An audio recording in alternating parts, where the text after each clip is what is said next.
तुम्हाला वाटतं का संत असे म्हणाले, देवाची द्वारी उभा क्षणभरी, जा तिकडे एक क्षण उभा राहा, तेडे मुक्तीचारी साधी येल्या. सगळ्या आयुष्याच्या मुक्ती ज्या आहेत त्या आपल्याला मिळतील, असा अर्थ आपल्याला आतापर्यंत सांगितला गेला.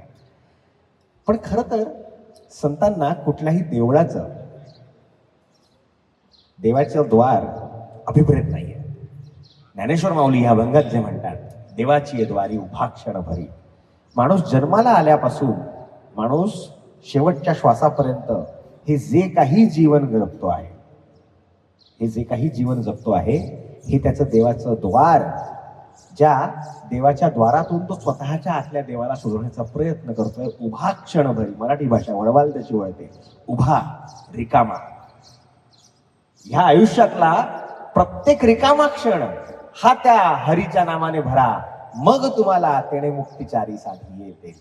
व्यासाच्या खुणेने ज्ञानेश्वरांनी हे सांगितलं.